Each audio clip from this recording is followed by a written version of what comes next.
इतने लोग मृत्यु के मुख में जा रहे हैं, उसको देखकर भी मनुष्य चेतता नहीं है, यह सोचता नहीं है कि मुझे भी मृत्यु के मुख में अंततोगत्वा जाना पड़ेगा। जीवन जीने की आशा में सुखपूर्वक अपने जीवन को बिताकर खो देता है। मैंने जो 5 वर दिए वो पूरे होंगे, इतिहास में तुम्हारा नाम अमर होगा। हे धर्म के राज, हे प्रजा के वत्सल, हे यमराज, आपकी कृपा से ही संसार चल रहा है। अपने पति को जीवित करने को छोड़कर तुम दूसरा कोई भी वर। जीवन की सार्थकता परोपकार हो। दूसरों के लिए जो जीवन जीता है उसका जीवन सार्थक है।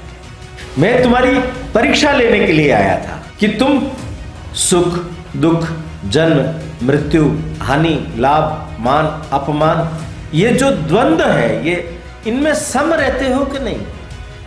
समुत्कर्ष समिति से जुड़ी सभी जानकारियां प्राप्त करने के लिए हमारे YouTube चैनल समुत्कर्ष समिति को अवश्य सब्सक्राइब करें।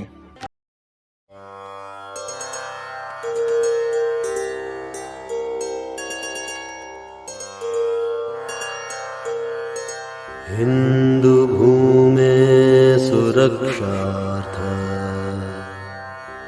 केशवेन विनिर्मितम्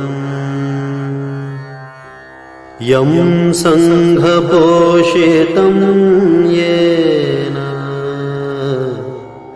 गुरुं तं प्रणमाम्यहम्।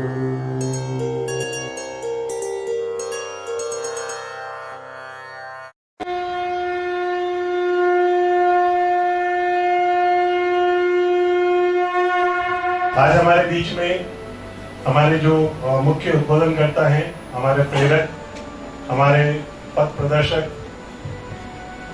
वर्ष 1986 से जो अपना जीवन राष्ट्र निर्माण और राष्ट्र सेवा के लिए समर्पित कर चुके हैं, ऐसे संघ के प्रचारक माननीय ओमजी भाई साहब, आप एक प्रखर लेखक विचारक हैं।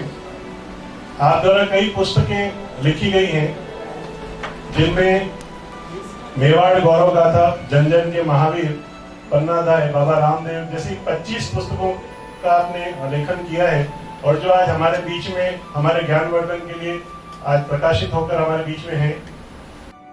मैं आज के इस पुनीत अवसर पर मान्यवर भाई साहब से निवेदन करूंगी कि हमें प्रबोधन प्रदान करें। आदरणीय ओमजी भाई साहब। नमस्कार। समुत्कर्ष व्याख्यान श्रृंखला, यतो धर्मस ततो जय, हम सब लोग निरंतर सुन रहे हैं। लगभग 27-28 एपिसोड हो चुके। अभी वन पर्व ही चल रहा है।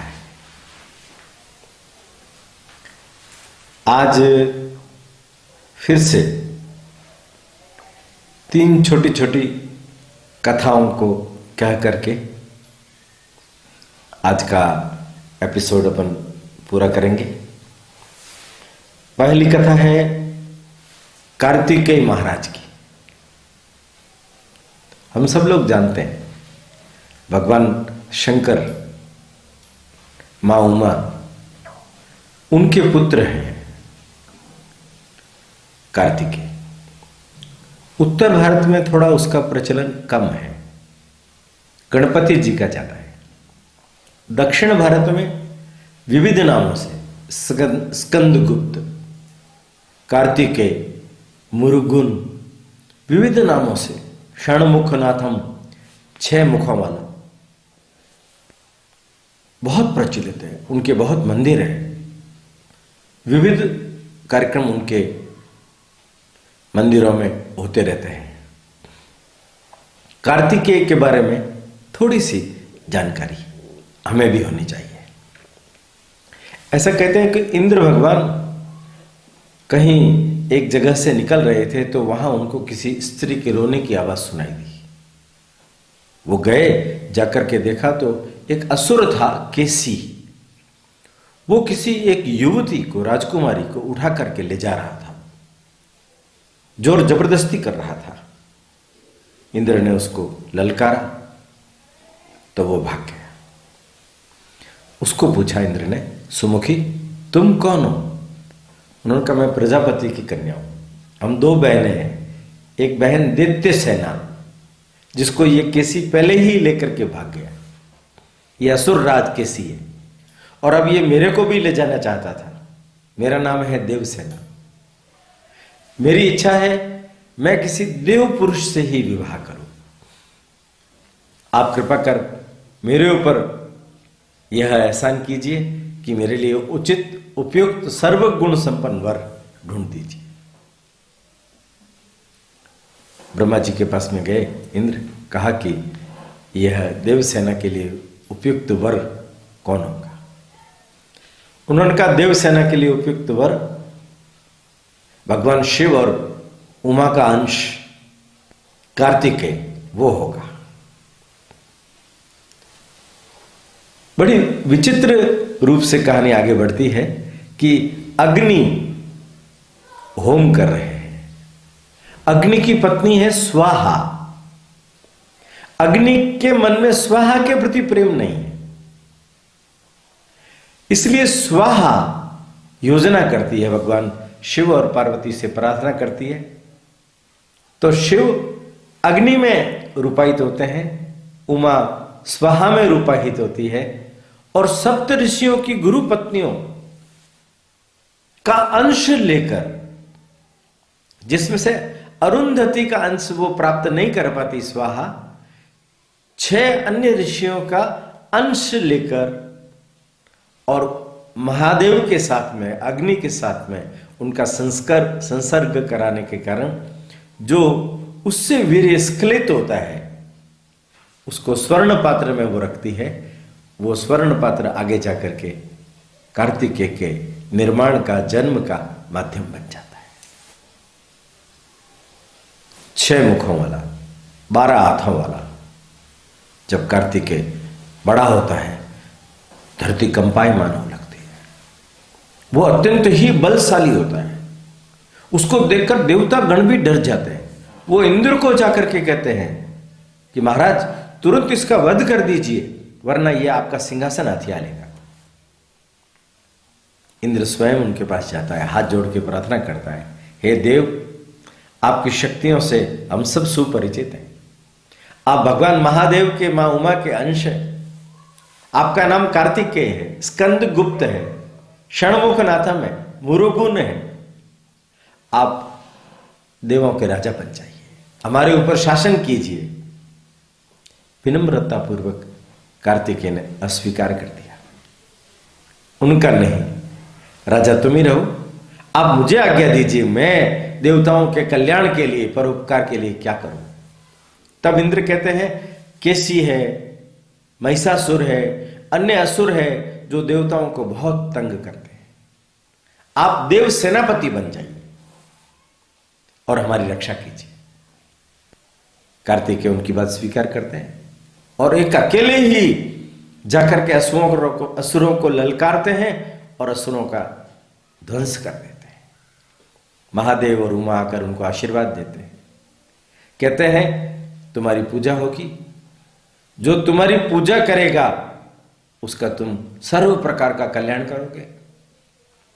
तुम अपने पराक्रम के द्वारा देवताओं के दुखों का हरण करोगे। देवसेना के साथ में उनका विवाह हो जाता है। ये देवसेना ही लक्ष्मी, अपराजिता, ऐसे विविध प्रकार की देवी स्वरूपा रूप धारण करके भक्तों का कल्याण किया करती है। दूसरी कहानी आप लोगों ने सुन रखी होगी, सत्यवान और सावित्री की कहानी। बड़ी महत्व की कहानी है। इस कहानी के मर्म को, इस कहानी के अर्थ को हमें ठीक ढंग से समझना चाहिए। एक श्रेष्ठ पतिव्रता स्त्री सावित्री उसके अंदर क्या क्या गुण थे और जिन गुणों ने यमराज धर्मराज उनको प्रभावित किया और वो अपने पति को मृत्यु के मुख में से वापस लौट करके ले आए। एक राजा थे अश्वपति, मद्र देश के। उनकी कन्या के लिए उन्होंने मां सावित्री की आराधना की। उससे उन्हें जो कन्या प्राप्त हुई उसका नाम भी उन्होंने सावित्री रखा। वो जब वयस्क हो गई तो उसके विवाह की चिंता पिता को सताने लगी। पिता ने पुत्री को कहा, हे पुत्री, तुम वयस्क हो गई हो, अब तुम्हारे लिए योग्य कोई वर ढूंढना ये मेरे लिए आवश्यक हो गया है, किंतु मैं चाहता हूं तुम स्वयं वरा हो। तुम खुद मेरे वृद्ध मंत्रियों को साथ लेकर के जाओ, दुनिया भर में विचरण करो और जो तुम्हें वर पसंद आए उसको तुम आकर के मुझे बताओ, मैं उसके साथ तुम्हारा विवाह बड़ा धूमधाम से करूंगा। सकुचाकर लज्जाशीला होकर सावित्री वृद्ध मंत्रियों के साथ विचरण करती गई। अलग अलग राज्यों में गई, अलग अलग राजकुमारों को देखा, उनके गुणों को देखा, उनकी योग्यताओं को देखा, उनके वैभव को देखा, किंतु उनमें से कोई भी उसे पसंद नहीं आया। उसे पसंद आया, एक वन में गई। उस वन में एक अंधे राजा राज्य से निष्कासित हो गए थे। इस राज्य पर शत्रुओं ने कब्जा कर लिया था। वो थे शाल्व देश के राजा धुमत्सेन। उनकी पत्नी शिव्या, वो उनके साथ, और उनका एक सुकुमार युवक लड़का सत्यवान। उसको देखकर, उसके गुणों को देखकर, उसकी योग्यताओं को देखकर, उसकी बुद्धिमानी को देखकर, उसकी तपस्या को देखकर वो उस पर मुग्ध हो गई। उसने मन ही मन उसे अपना पति स्वीकार कर लिया। वो निर्णय कर लौट आई। जब वो लौट करके आई तो राजा के दरबार में नारद मुनि पहले से आकर के बैठे हुए थे। उसी समय ही सावित्री ने प्रवेश किया। नारद मुनि ने कहा कि महाराज, आपकी ये कन्या तो युवती हो गई, कहीं बाहर से आ रही है, अब इसका विवाह कर देना चाहिए, इसके लिए उपयुक्त वर खोज लेना चाहिए। राजा ने मुस्कुरा करके कहा कि भगवान, ये इसी कार्य से ही गई थी, अब ये लौट करके आई, ये बताएगी कि इसने क्या चुना है। बड़े सकुचाते हुए उसने अपने मंतव्य को राजा के समक्ष रखा कि मैं साल्व देश के राजा धुमत्सेन, अंधे राजा हैं, जंगल में विहार कर रहे हैं, उनके राज्य पर शत्रु सेना ने कब्जा कर लिया है, उनका पुत्र है सत्यवान, मैंने उसे अपने पति के रूप में चुना है। देव ऋषि नारायण कहने लगे, देव ऋषि कहने लगे, नारद, अरे सत्यवान को तुमने चुना है? हो, नहीं बेटा नहीं, तुम इसके साथ विवाह मत करो। राजा ने कहा क्यों, क्या वो योग्य नहीं है? अरे नहीं राजन, वो योग्य है, बुद्धिमान है, शीलवान है, संस्कारवान है, कुशल है, योद्धा है, तपस्वी है, विद्वान है, अनंत गुणों से युक्त सर्व गुण संपन्न है। तो फिर क्यों, तो फिर आप उसको इसके वर के रूप में उपयुक्त क्यों नहीं मानते?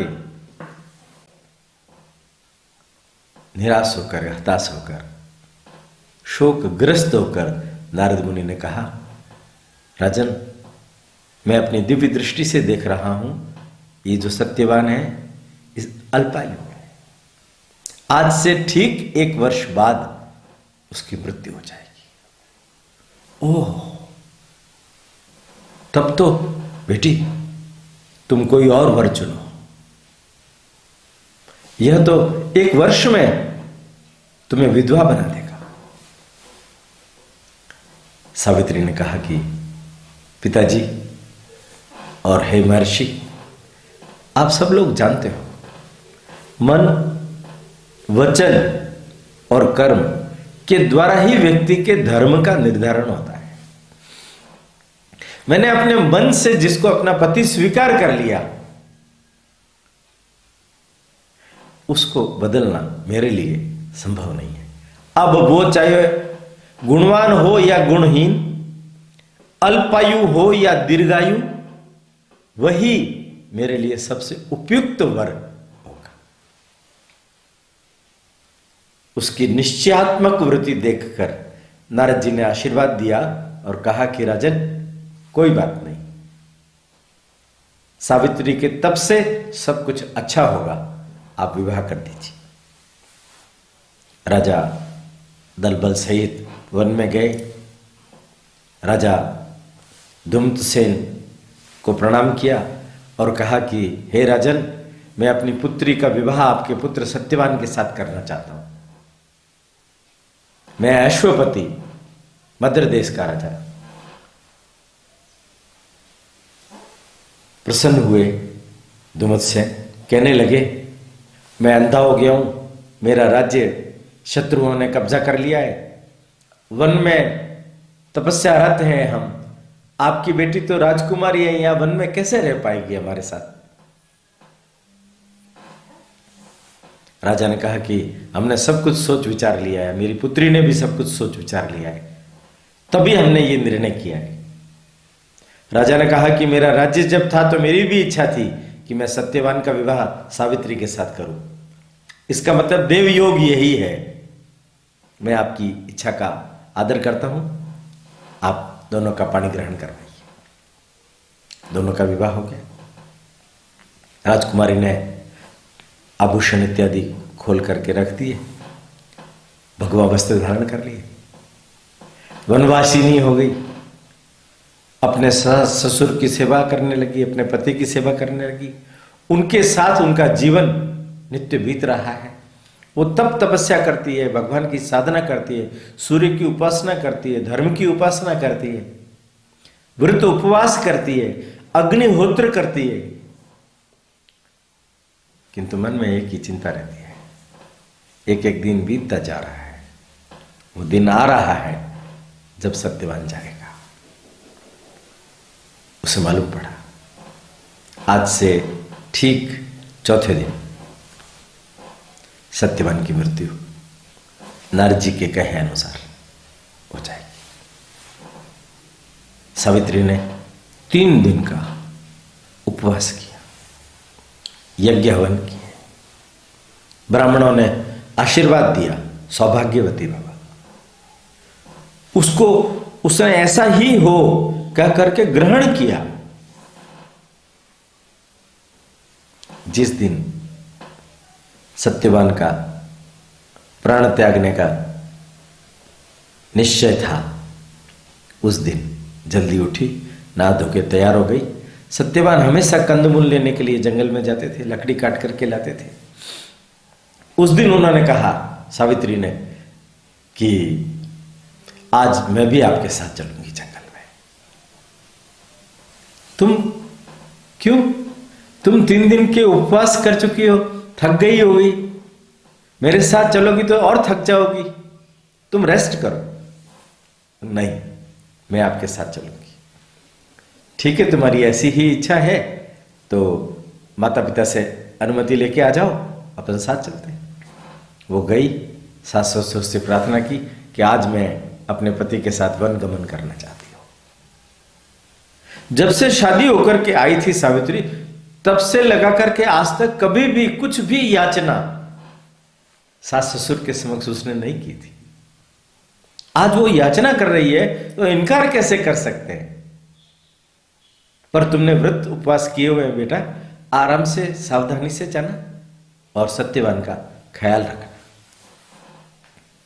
दोनों पति पत्नी गए, कंदमूल इकट्ठे की एक टोकरी में रख दी, एक पेड़ पर चढ़ करके लकड़ी काटने लगा। दोपहर का समय हो गया, सूर्य सिर के ऊपर चढ़ाया।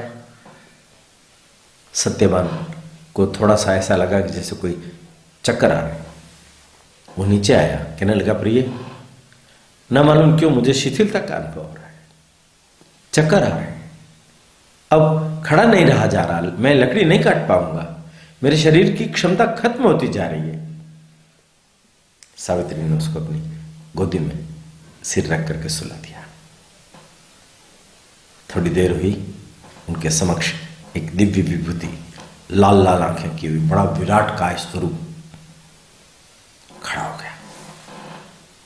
सावित्री ने सत्यवान का सिर नीचे रखा, उठ करके खड़ी हुई, उन्हें प्रणाम किया और कहा कि आप जो कोई भी हैं, मनुष्य तो नहीं लग रहे, कृपया अपना परिचय दीजिए। उन्होंने कहा कि बेटी, तुम तपस्विनी हो और ये मेरा सौभाग्य है कि आज मैं तुमसे भेंट कर पा रहा हूं, तुमसे मैं संभाषण कर सकता हूं। मैं यम हूं, यम। तुम्हारे पति सत्यवान की आयु पूर्ण हो गई है, मैं इनकी आत्मा को लेने के लिए आया हूं। सावित्री ने कहा कि भगवान, यमराज के जो दूत होते हैं वो मनुष्यों की आत्माओं को ग्रहण करने के लिए आते हैं, आज आपके दूत नहीं आए, आपको स्वयं को आना पड़ा, क्या कारण है?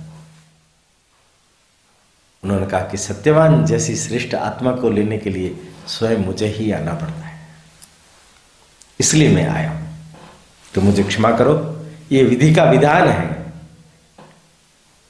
इसलिए मुझे इस विधान की अनुपालना करनी पड़ेगी।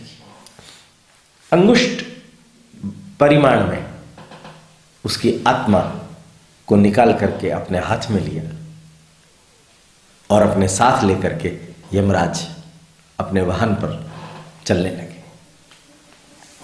यमराज को चलते हुए देखकर सावित्री ने यमराज का पीछा किया। पदचाप सुनने के बाद कुछ समय बाद धर्मराज यमराज रुके और रुक करके कहने लगे, बेटा, तुम्हारा काम तो पूर्ण हो चुका है, अब तुम जाओ अपने पति के दाह संस्कार करो, तुम पति ऋण से मुक्त हुई हो, मेरे साथ साथ तुम नहीं चल पाओगी, थक जाओगी। सावित्री ने कहा कि नहीं प्रभु, जहां तक मेरे पति जाएंगे उन्हीं में ही मेरे प्राण बसते हैं, मुझे तो उनके साथ जाना ही पड़ेगा। और आप जानते हैं, आप जैसे श्रेष्ठ संत जन, उनका सानिध्य मिल जाए तो इससे बढ़कर के और क्या सौभाग्य होगा। सत्पुरुषों का, संत पुरुषों का, देव पुरुषों का सानिध्य जो ग्रहण करता है उसके जीवन में पाप का क्षय हो जाते हैं। इसलिए मैं आपका सानिध्य प्राप्त करने के उद्देश्य से आपके साथ चलूंगी। यमराज ने कहा, बेटा, तुमने बात बहुत अच्छी कही है, यह दृष्टि तुम्हारे अंदर है, मैं प्रसन्न हूं। अपने पति को पुनः जीवित कराने को छोड़कर तुम कोई भी एक वर मांग लो। उसने कहा, यदि आप मुझ पर प्रसन्न हैं तो मेरे ससुर अंधे हैं, उनकी अंधता दूर हो जाए। एवमस्तु, यही होगा, अब तुम लौट जाओ। फिर चलने लगे। सावित्री फिर पीछे, रुकना पड़ा यमराज को। बेटी, थक जाओगे, लौट जाओ तो। उन्होंने कहा कि मैं एक बात कहना चाहती हूं, आप ध्यान से सुनो। यह जो सृष्टि है इसमें दुराचारी लोग भी हैं, सदाचारी लोग भी हैं। अगर सदाचार का लोप हो गया तो दुनिया का चलना कठिन हो जाएगा। इसके लिए आपने यम, आप यम है, यम नियम बनाए हैं। उनकी अनुपालना से प्रजा में धर्म पैदा होता है, उस धर्म से संसार की रक्षा होती है। हे धर्म के राज, हे प्रजा के वत्सल, हे यमराज, आपकी कृपा से ही संसार चल रहा है। मैं समझती हूं ऐसे श्रेष्ठ पुरुष का सानिध्य मुझे प्राप्त हुआ है, तो मुझे कुछ कदम और उसके साथ चलना चाहिए। बड़ी अनोखी बात कही है बेटी तूने। मैं तुम पर प्रसन्न हूं। अपने पति को जीवित करने को छोड़कर तुम दूसरा कोई भी वर मांगो। ससुर का खोया हुआ राज्य उन्हें फिर से स्वतः ही प्राप्त हो जाए और वो धर्मपूर्वक अपना राज्य चलाए। ऐसा ही होगा। अब तुम लौट जाओ। बहुत दूर तक तुम नहीं चल पाओगी। फिर चलने लगी। जैसे जैसे आगे बढ़ने लगी फिर रुके।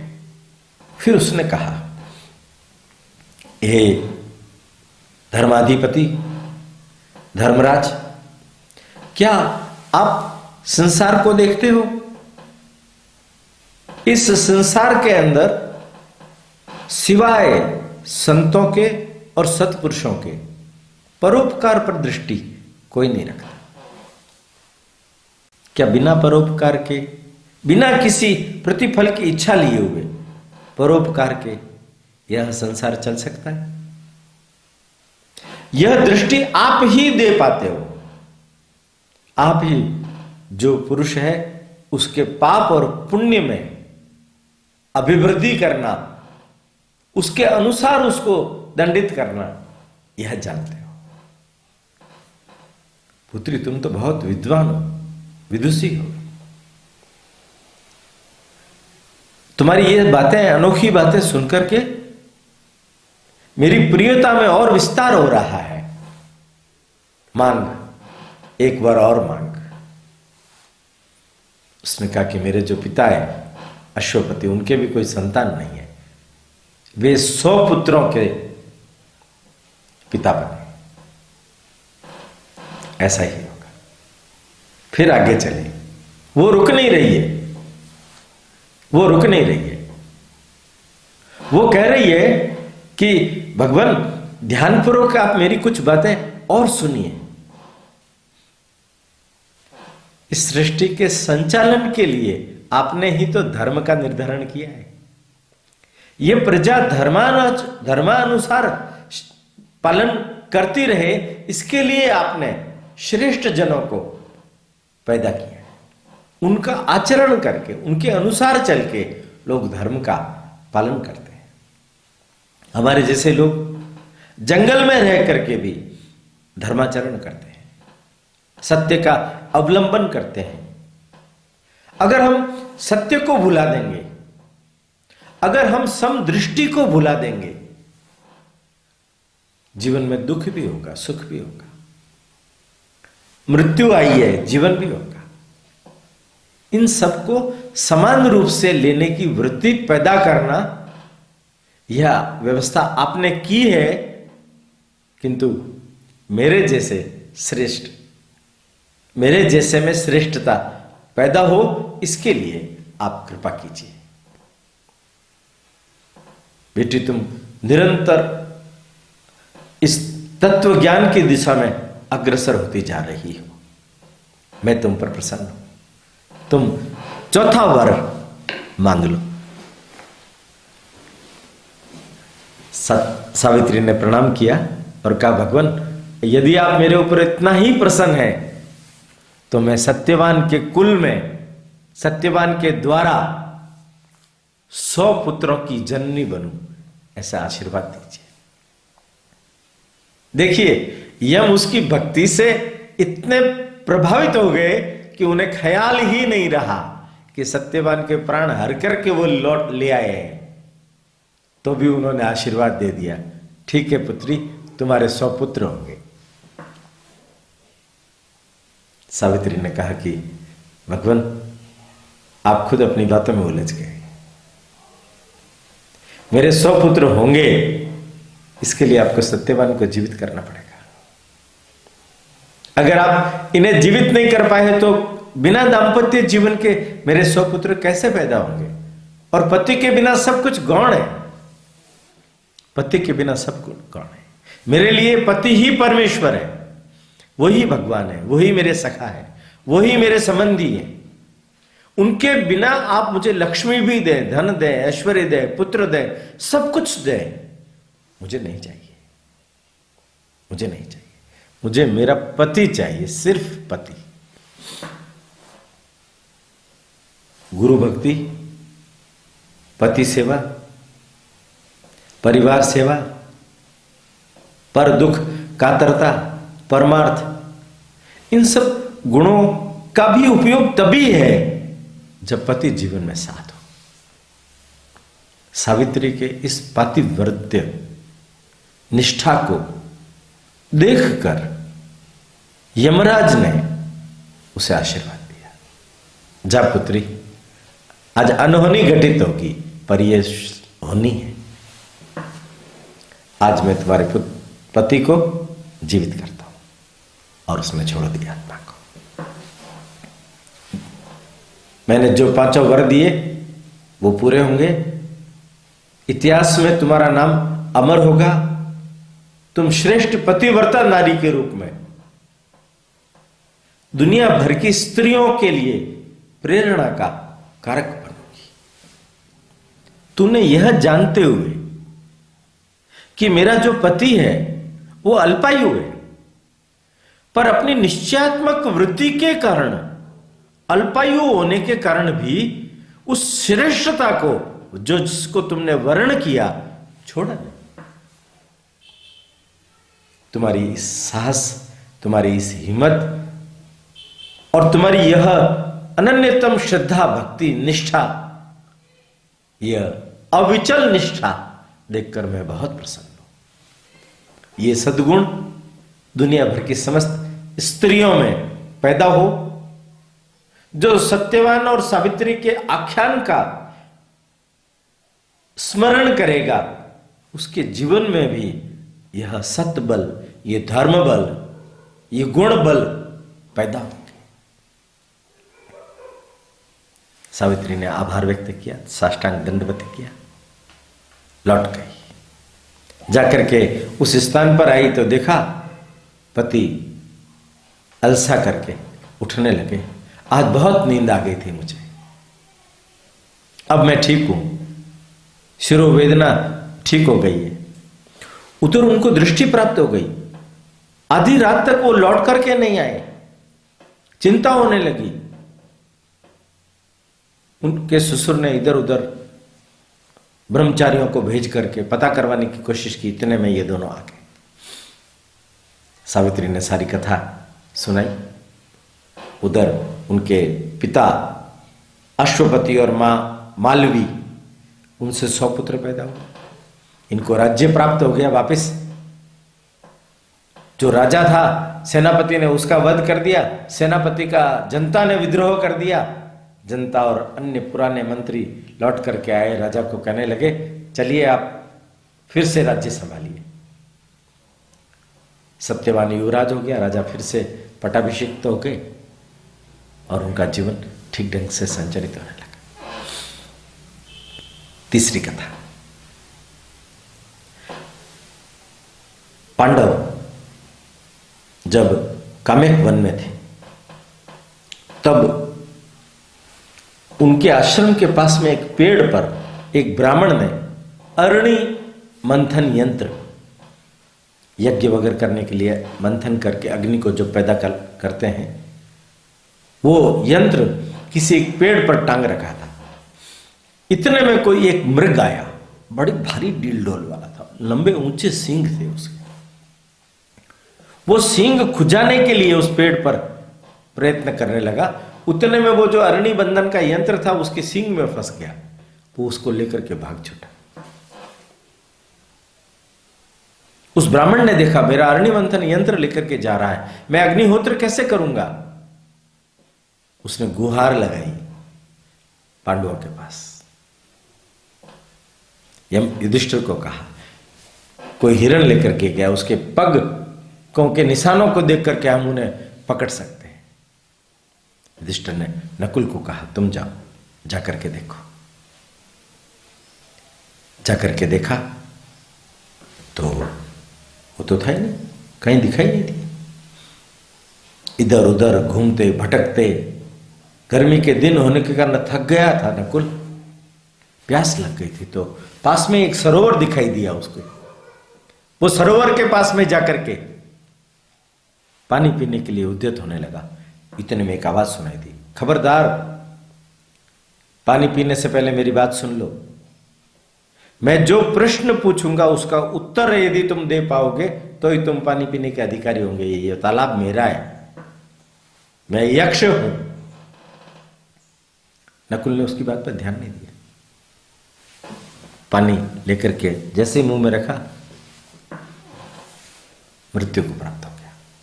यक्ष ने बोला, यदि मेरी बिना अनुमति के मेरे प्रश्न का उत्तर दिए बिना तुमने जल ग्रहण किया तो तुम मृत्यु को ग्रहण करोगे। भाई काफी देर हो गई, नकुल नहीं आया तो सहदेव को भेजा। सहदेव भी वहीं आया, उसकी भी वही दुर्गति हुई। अर्जुन आए, भीम आए, ये तो वैसे भी बहुत बड़े बलशाली थे, इसलिए उन्होंने तो यक्ष की बात को नजरअंदाज कर दिया। उनकी आंखों के सामने अपने दो भाइयों के शव पड़े हैं, तो भी पहले पानी पी लेते हैं, फिर इसका युद्ध करके इसको मजा चखाते हैं। अर्जुन ने तो कहा, तुम सामने आओ। ऐसे छुप करके पीछे से कैसे वार करते हो? उसने जैसे ही आवाज लगाई तो शब्द भेदी बाण चलाया अर्जुन ने, पर उसका कोई प्रभाव नहीं हुआ। चारों भाई तरह से अंत में युधिष्ठिर आए। आकर के देखा, चार भाई निश्चेष्ट मृत अवस्था में पड़े हैं। क्या बात है, कोई इनको विशेष बात दिखती है, ऐसा कैसे हुआ? कोई त्रुटि हुई है? विद्वान व्यक्ति थे। इधर उधर देखा, पानी की ओर आगे बढ़ने लगे तो आवाज हुई, मेरे प्रश्न का उत्तर दिए बिना तुम जल ग्रहण नहीं कर सकते। आप कौन हैं? मैं यक्ष हूं, इस तालाब का मालिक हूं। आप प्रभु प्रश्न कीजिए। यक्ष और युधिष्ठिर का जो संवाद है महाभारत में बहुत विस्तार से दिया है। जीवन की पद्धति, ब्राह्मणों के गुण, मनुष्य का कर्तव्य, उन्हें क्या करना चाहिए, किस तरीके से अपने जीवन को जीना चाहिए, जीवन की विविध प्रकार की चीजों को, भूत प्रेत पितृ, इन सब के बारे में भी यक्ष ने तरह तरह के सवाल खड़े किए। पुरुष कौन है, पुरुष का कर्तव्य क्या है? युधिष्ठिर ने शांतिपूर्वक सब प्रकार के प्रश्नों का उत्तर दिया। एक सबसे महत्व का प्रश्न, यक्ष ने पूछा कि भाई इस दुनिया में सबसे बड़ा आश्चर्य क्या है? युधिष्ठिर ने कहा कि इतने लोग मृत्यु के मुख में जा रहे हैं, उसको देखकर भी मनुष्य चेतता नहीं है। यह सोचता नहीं है कि मुझे भी मृत्यु के मुख में अंततोगत्वा जाना पड़ेगा। जीवन जीने की आशा में सुखपूर्वक अपने जीवन को बिताकर खो देता है। जीवन की सार्थकता किसमें है? जीवन की सार्थकता परोपकार में। दूसरों के लिए जो जीवन जीता है उसका जीवन सार्थक है। विविध प्रकार की बातें उत्तर सुनकर के यक्ष प्रसन्न हुए और कहने लगे कि मैं यक्ष नहीं, मैं यक्ष नहीं हूं, मैं हूं तुम्हारा पिता धर्मराज। मैं तुम्हारी परीक्षा लेने के लिए आया था कि तुम सुख दुख, जन्म मृत्यु, हानि लाभ, मान अपमान, ये जो द्वंद्व है, ये इनमें सम रहते हो कि नहीं? मैं प्रसन्न हूं कि तुम धर्मानुसार आचरण कर रहे हो, धर्म पूर्वक जीवन जी रहे हो। शम दम तितिक्षा समभाव, इन सब में तुम्हारी उपरति है। मैं तुम पर प्रसन्न हूं। मांगो, तुम क्या वरदान मांगना चाहते हो? तुम्हारे इन भाइयों में से मैं किसी एक को जीवित कर सकता हूं। उनका प्रभु, यदि आप एक भाई को जीवित कर सकते हो तो ये आप देख रहे हो सावले रंग का सबसे छोटा नकुल, इसको जीवित कर दो। धर्मराज ने कहा कि 1000 हाथियों का बल लिए हुए भीम, दुनिया का सर्वश्रेष्ठ धनुर्धर अर्जुन जैसे श्रेष्ठ वीरों के आधार पर ही तो तुम तुम्हारे राज्य को प्राप्त करोगे। उनको छोड़कर तुम इस नकुल को जिंदा करना चाहते हो, क्या कारण है? उनका कि कुंती के एक पुत्र के रूप में मैं जीवित हूं, तो मेरी दूसरी मां माद्री, उसका भी एक पुत्र जीवित रहना चाहिए। कम से कम दोनों माओं के मन में यह तो रहेगा कि हमारे एक एक पुत्र इस संसार के अंदर जीवित है, धर्म कर्म कर रहे हैं। धर्मराज ने कहा, तुम्हारी इस दृष्टि से भी मैं प्रसन्न हुआ। मैं आशीर्वाद देता हूं तुम्हारे चारों भाई जीवित हो जाए। अब तुम और वर मांगो, क्या चाहते हो? उन्होंने कहा कि भगवान 12 वर्ष पूरे हो गए, 13वां वर्ष लगने वाला है, वह वर्ष अज्ञातवास के रूप में हमें व्यतीत करना है। तो आपसे प्रार्थना यही है कि आप कृपा करें, इस अज्ञातवास में हम पहचाने न जाएं। तथास्तु।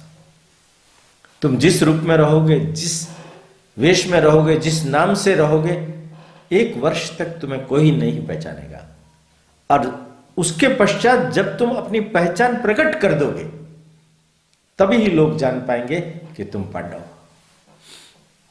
धर्मराज ने आशीर्वाद दिया, 5 भाई जीवित हुए, हर्षोल्लास के साथ में वापस अपने आश्रम को लौट आए।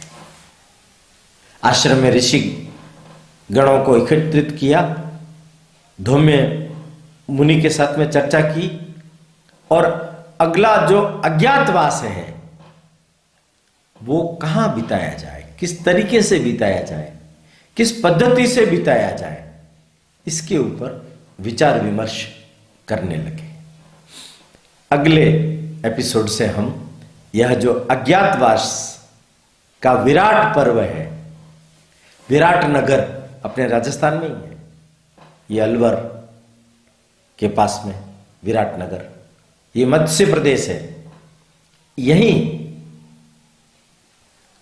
ये लोग अपना अज्ञातवास पूरा करने वाले हैं। इसलिए उसका नाम विराट पर्व भी दिया गया है महाभारत में। तो विराट पर्व, वन पर्व यहां समाप्त होगा और विराट पर्व अब शुरू होगा। तो अज्ञातवास की घटनाओं को लेकर के हम फिर से आगे बढ़ेंगे। तब तक के लिए मैं आपसे अनुमति चाहता हूं।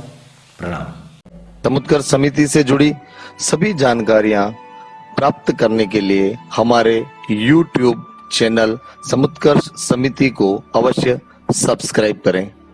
आप सभी का समुत्कर्ष समिति के प्रति यही स्नेह और आत्मीय भाव बना रहे। धन्यवाद।